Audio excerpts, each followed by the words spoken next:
Hello friends, welcome back to another video update. As we wrap up March and move into April, I wanted to give you a clear, straightforward look at what's happening in the markets and of course the economy and what it means for your financial plan. So let's start with the biggest driver of recent headlines, that is oil. Oil prices are still elevated, near $100 a barrel, and that's been influencing everything from inflation to market volatility.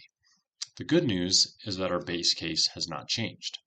We still expect that oil prices will ease towards $60 a barrel by the end of the year.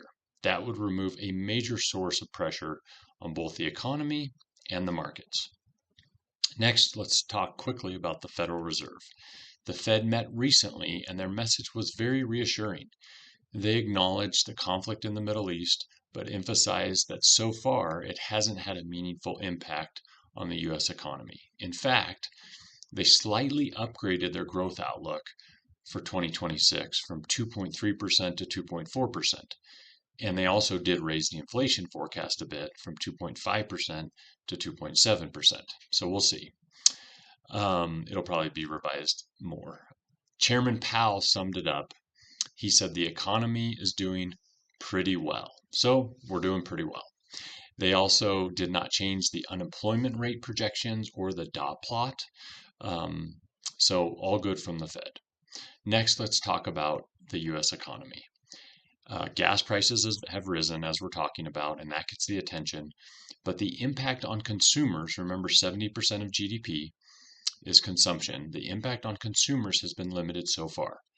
Gasoline now makes up a much smaller share of the household budget in America than it did 10 to 15 years ago.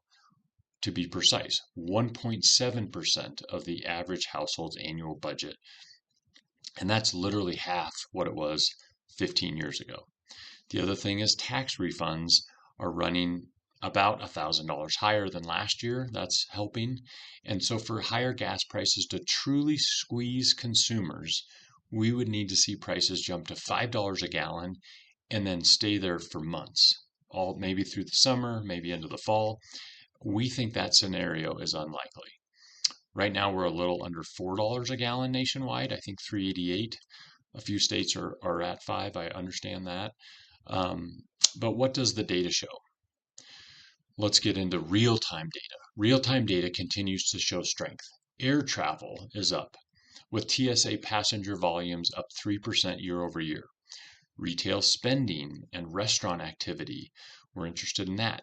That is solid, above last year's numbers again. What about on the business side? Business investment, especially in AI, of course, is still strong. And because the U.S. is now a net exporter of oil, the economy is really less vulnerable to energy price spikes than the past. I want to acknowledge that it's very confusing. Why do oil prices go up when there's a conflict in the Middle East, when we produce enough at home for ourselves? It's complicated, maybe another video, but oil is fungible. It's priced on a global market. It doesn't have to do with just our domestic supply alone. But it does insulate us from other problems, obviously. So, despite higher prices, the economy remains on solid footing. And finally, I do want to take a minute to just talk about the stock market. So the S&P 500 recently experienced a 5% pullback. It's first in 5 months. While that may feel uncomfortable for some of you, it's completely normal, and you'll get used to it if you're new.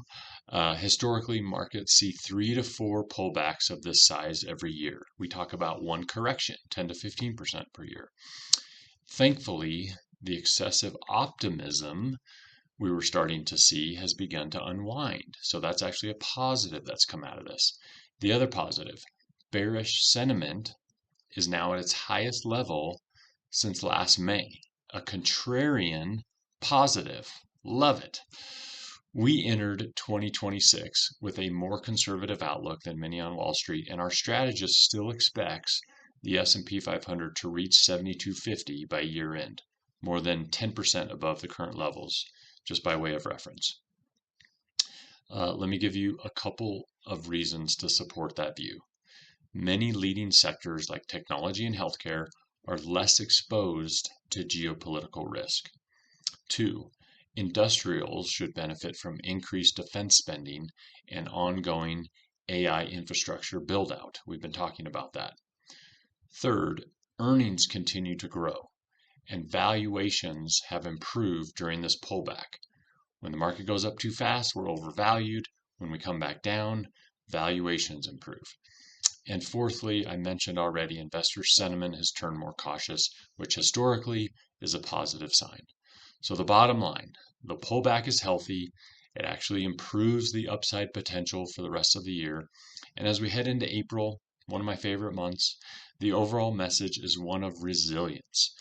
Oil is still the key variable, but the Fed is steady. The economy is holding up well. The markets are resetting in a constructive way, let's call it that. And our long-term planning for you is aligned with these conditions. We expect these kinds of bumps in the road. We'll continue to monitor everything closely as we move into the second quarter. I hope this was helpful. We'll see you next time, and go Nuggets. Have a good night.